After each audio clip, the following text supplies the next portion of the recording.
다 들어가나요? 네. 네. 하나, 둘, 셋. 네, 안녕하세요. 안녕하세요. 네, 저는 배인순 변호사입니다. 네, 김정환 변호사입니다. 네, 설채연 수의사입니다.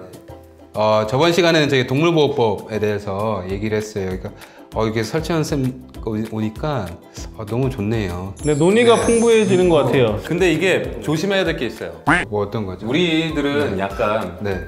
설명충 기질이 있어서 네. 이게 우리끼리는 재밌고 한데 네. 보시는 분이 지루할 수가 있어요. 그렇죠. 그거는 이제 PD님이 알아서. PD님이 잘 해주실 거는 우리도 좀 잘.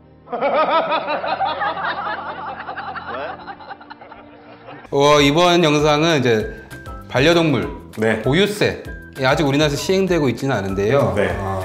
보유세에 대한 얘기가 나오고 있어요. 실제로 농림축산식품부에서는 매 5년마다인가요? 동물복지 종합계획을 발표하도록 되어 있는데 2022년부터는 이 반려동물 숫자가 늘어나다 보니까 사회적 비용도 생기고 그 비용도 좀 증가하고 있죠. 그러다 보니까 이제 보유세를 부과하려고 이제 얘기를 하고 있는 것 같아요. 사실 이제 김 변호사님이 이제 강아지를 키우고 있으시니까 네. 이 보유세에 대해서는 어떻게 생각을 하세요? 그러니까 저는 일단 원래 세금에 대해서는 좀 부정적인 사람이어서 네. 이게 꼭 반려동물 뭐 보유세 이런 거 아니더라도 사실은 부정적이긴 한데 저는 이제 올바르게만 쓰여지면 괜찮을 것 같긴 해요.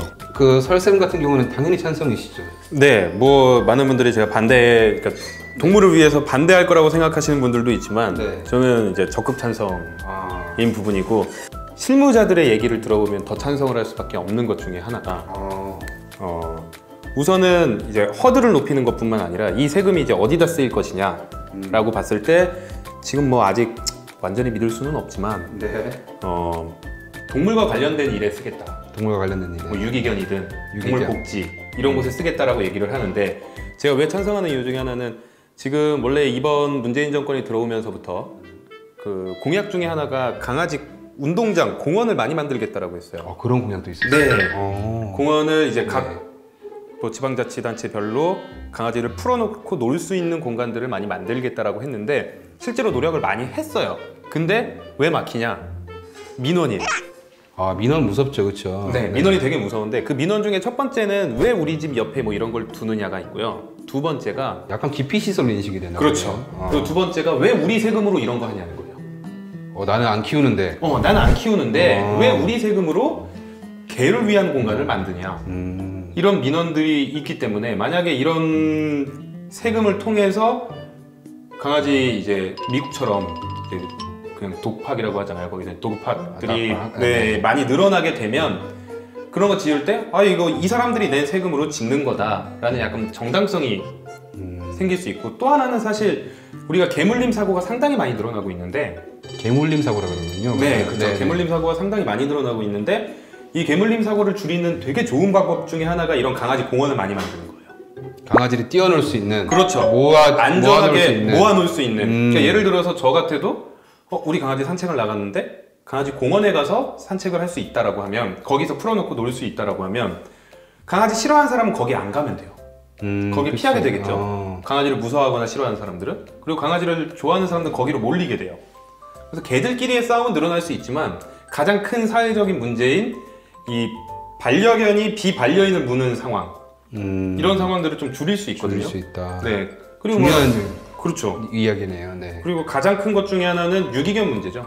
이 유기견이 상당히 늘어나는 것도 문제지만 지금 나와 있는 유기견들에 대한 사회적 비용이 엄청나게 높은데 예를 들어서 만약에 직영 유기견 보호소들이 생긴다라고 한다면 많이 좀 해결이 돼요. 그 보유세를 통해서 그렇죠. 그런 직영 유기견 보호센터를 운영할 수 있는 돈을 그렇죠. 마련할 수 있는 거죠. 네, 그거를 비반려인들이 내게 하면 당연히 억울할 수 있잖아요. 그러면 반려인들이 어떻게 보면은 그런 돈을 내고 그걸로 직영 유기견 보호소가 운영이 될 수 있다라고 한다면 미국이나 이런 것처럼 약간 직영 유기견 보호소들이 생길 수 있는 면에서 저는 만약에 돈이 그렇게만 쓰인다면 좀 찬성이다. 네, 많이 찬성하는 편이죠. 지금 우리나라는 이제 보유세 이걸 검토하고 있는데 그래서 제가 사실 좀 알아봤거든요. 그러니까 미국 그리고 캐나다 그리고 대부분의 이제 유럽 국가에서는 이 반려동물 보유세를 부과하고 있더라고요. 근데 모든 반려동물에 다 부과하고 있는 건 아니고 주로 이제 강아지, 개에 대해서만 보유세를 부과하고 있고 상당수의 나라에서는 고양이한테는 보유세를 거의 부과하고 있지는 않더라고요. 왜죠? 왜 고양이는 안 부과할까요? 이해가 안 제 되네. 생각에 고양이가 아마 좀 더 귀여우니까. 이렇게 해야지. 네. 왜 여기 자기가 적어놨잖아요. 이걸 살려야지 나중에 인터넷에 짤도 돌고 그런 거 아니에요? 고양이는 짱 자, 귀여워가지고. 중간에 있는 카메라 보면서 네, 한번 고양이는 얘기해줘요. 너무 짱 귀여워서.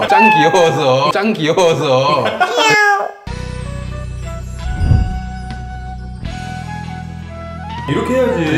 왜 여기 자기가 적어놨잖아요. 이걸 살려야지 나중에 인터넷에 짤도 돌고 그런 거 아니에요? 고양이는 짱 자, 귀여워가지고. 중간에 있는 카메라 보면서 네, 한번 고양이는 너무 짱 귀여워서 제 생각에는 따로 보유세를 부과하지 않는가 이런 생각이 드는데 암만 해도 이제 고양이는 산책도 잘 안 데리고 나가게 되고 사회적 비용이 별로 없어서 사회적 그러지 비용이 않을까? 훨씬 더 적어서 근데 생각보다 유기묘가 많아요. 그렇죠. 근데 실제로 독일에서 이제 견주님들이 모인 거예요. 그래서 아니 세금을 고양이 묘주라고 하나요? 묘주들한테도 걷어라. 소송을 제기했어요. 불공정하다. 그래서 패소했다 그러더라고요. 그러니까 약간 네. 이런 거 아닐까? 그러니까 자동차 세금을 낸다라는 게 자동차 세금을 내면 뭐 도로를 만드는 데 쓴다거나 이렇게 되잖아요. 그렇죠. 근데 강아지들은 이제 밖에 나와서 그런 사회적 비용을 요구하는 뭐 공원이라거나 유기견 보호소나 이런 것들이 조금 더 많기는 한데 고양이는 아무래도 만약에 낸다고 해도 그거보다 적을 것 같은 느낌? 좀 더.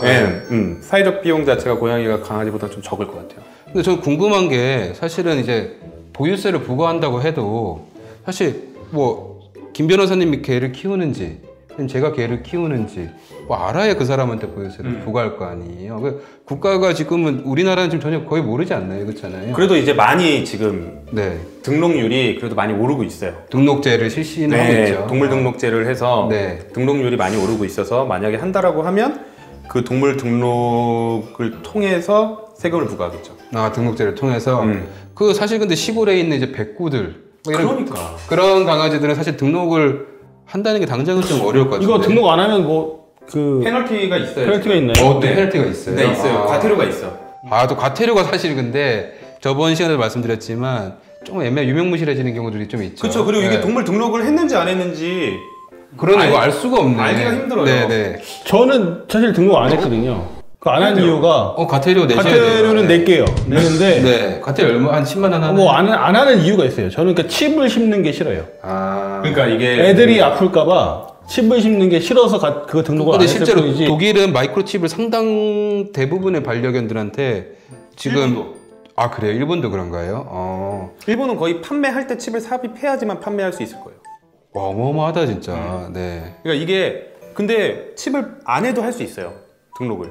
한 3가지 방법이 있습니다. 동물 등록 방법에는. 첫 번째가 그냥 번호만 발급받는 방법, 아니면 전자태그를 발급받는 방법, 그리고 마이크로칩을 삽입하는 방법.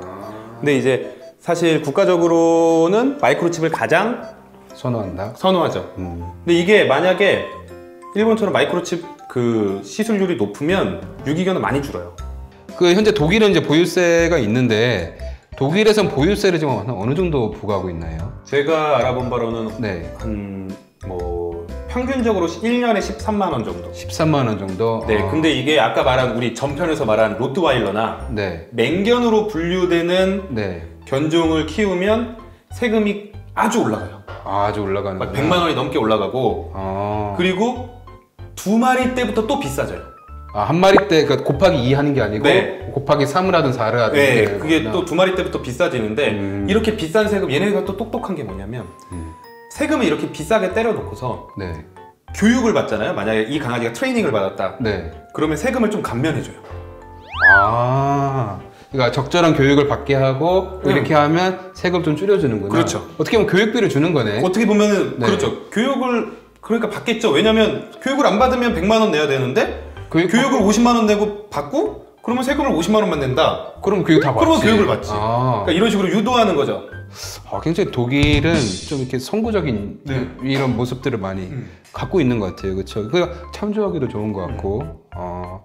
그 독일 같은 경우는 그 우리는 자동차처럼요. 그 반려견 책임보험도 맞아. 들어야 된다 그러더라고요. 반드시 의무적으로 들어야 된다고. 그래서 뭐 개가 뭐 아까 개물림 사고라 그랬나요? 그런 사고 있으면 보험 처리할 수 있게. 그것도 필요한 것 같아요. 네. 그렇게 되는 거잖아요.